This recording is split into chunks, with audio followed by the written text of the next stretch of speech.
stretching.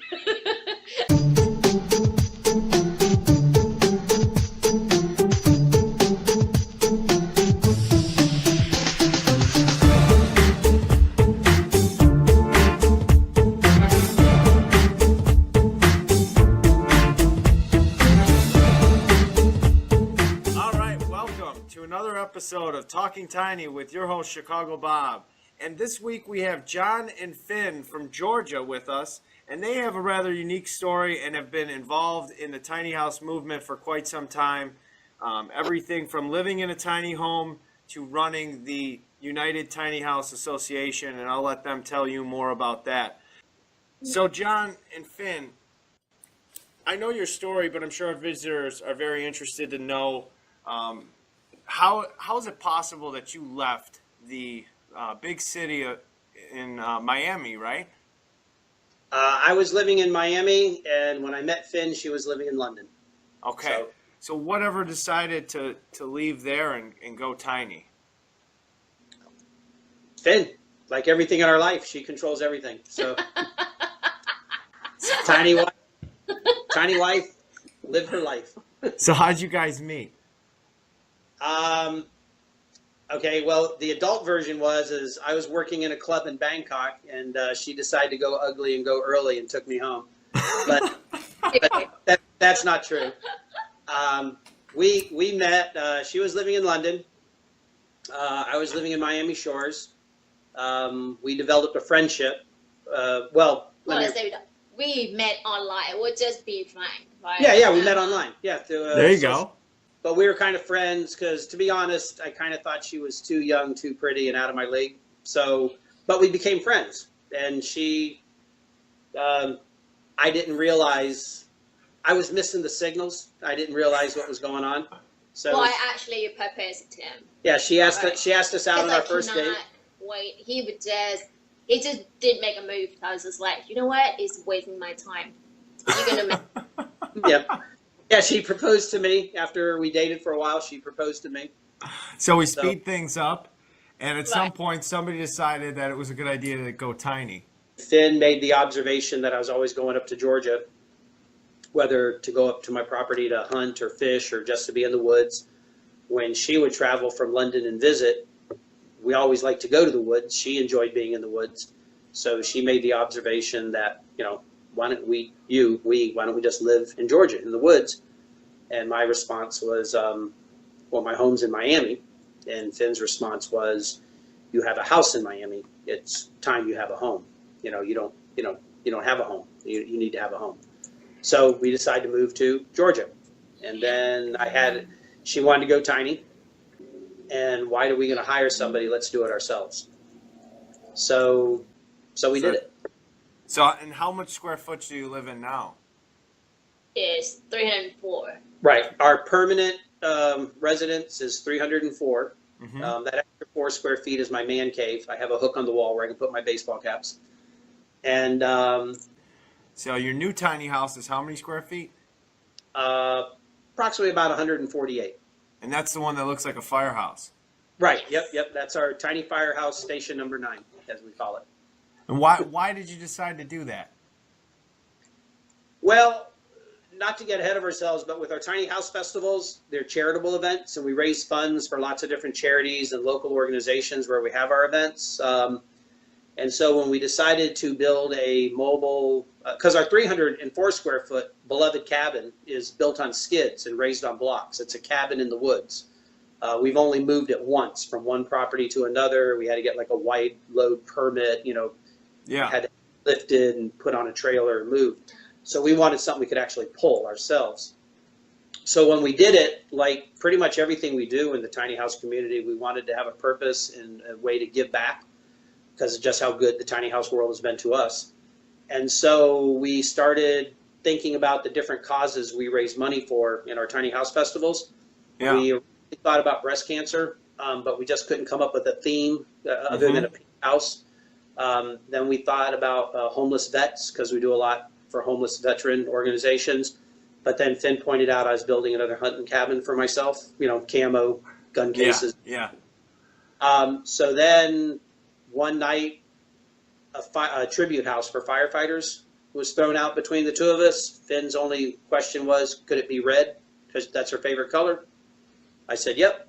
And it was born. And that's it. So we built the tribute tiny house for firefighters and first responders. And we call it the Tiny Firehouse Station Number 9. Number 9 because 9's a good number in Thailand. It's a lucky number in Thailand. And because of Finn's cat rescue and all of our cats have okay. 9 lives. Okay. There you go. Cool. So Finn, if I remember correctly, you have a fire pole inside your house. Yes, we do have that. You know what? That is not my idea. I mean, I honestly... It doesn't seem like your idea. Yeah, I feel like that thing at 12 is like right in the middle of the house. I mean, it's just... But it's a firehouse. Yeah, but then he got a point. So, and then I can use it as a slide. I mean, I just climb it up and down. So use it like a rope. And we get to reminisce about that first night when we met, and I get to swing on the pole. I was just gonna say. Makes it rain with George Washington. Yeah. and quarters. Yeah, she just starts pelting quarters at me. If I get like too dodgy, she takes a whole roll, like a $10 roll of quarters, takes me out. You know. I wake up at the ER. I'm like, they're like, what happened? I'm like, I don't know. I was dancing. I don't remember. Oh wow! So you guys, how we all met is through the tiny house festivals, and you drove all the way down from Chicago, Florida. Yeah, that was like, and then I drove back from that show with a tiny house in 21 hours straight. Wow! I drove straight back. So the most memorable part of that trip was being in Florida. It was not the drive there or back. But yeah, no, and you know, it's interesting because that was the first show that I had been to that you guys had put on, and I can tell you, I mean, it was unbelievable. When I put we had a drone there, and we put it up in the air, and we saw there was a 2-mile long line to get into the place, and then some people were just like, you know what, this is nuts. I'm parking right here, and they were jumping the fence by our tiny house because we were right along the highway. It was unlike anything that I'd ever experienced in the entire tiny house movement. I mean, the people that came out, it was just remarkable every day. It wasn't like, you know, Friday was just this one big day. It was like Friday, and then till like 9:30 at night, people are still banging on doors trying to get into houses. It's pitch black outside. And then Saturday, you know, I think it was supposed to open at 10 or 9:30 or something. I show up with a coffee, and I'm kind of like just half asleep, and it's like 8 o'clock in the morning, and I've got a line outside of both of my houses of like 50 people, mad, like just... Where have you been? You know, and then it's, you know, let us set up and stuff like that. You know, no, we don't need to set up. No, that's fine. And they got like, you know, I didn't even have the steps out to get into the houses, and they're crawling in on their hands and knees. And I said, will you just calm down? Will you wait? And it was just, that was the weekend. That was the entire demeanor of the whole thing, and I just thought it was unbelievable. I think the reason our events, and I don't mean to jinx ourselves by bragging, but I think the reason our events have become successful is we had no preordained mindset of what we were going to do, how we were going to do it. We didn't have an agenda. We didn't think, what a great way to make money. We didn't think, what a great way to bring awareness to the tiny house movement. The truth is, we wanted to have a party with tiny houses. I mean, our first event, we decided to get just some tiny houses together and have a good, you know, burgers, beer, and who built the best ladder to your loft. And then all of a sudden, we had a couple of hundred people who wanted to come. Who wants a couple of hundred people use your composting toilet? So, you know, let's get a porta potty. We were actually going to do the original Tiny House Festival. We actually called it, where we live, the Lake Oconee Tiny House Jamboree. And people started sending us messages. We were getting 2 types of messages in the beginning. Oh, we want to come. This is really cool. We want to do it. You know, we want to be part of this. And then who the heck are you guys? We've never heard of you. Why are you festival? Why should we come? And the thing is our very first Georgia Tiny House Festival, all that money that was made from it, we didn't keep a penny. We didn't do it for the money, so we just gave it all away. We gave it and just said to the local community, do whatever it is you do, because, we had no ambition to make money or to charge money, but it just happened that way. And in the process, let's raise money for cats, because my wife has cat rescue. And then all of a sudden it's like, well, how about for a children's organization? Hey, there's a breast cancer support. My mom, my sister were both lost to breast cancer. Shorty Robbins, who sits on our board, is a survivor. And so it just kind of happened. And then we did Florida, which was amazing. That was just truly amazing. It's crazy, right? I mean, 65, 70,000 people. We had just over 60. We thought we'd have about 20. Mm-hmm. So that was the other thing. We were caught with the proverbial pants down. We thought we'd have 20. Then the days leading up to it, we were like, okay, you know what? We might have more than 20, but we got 172 volunteers.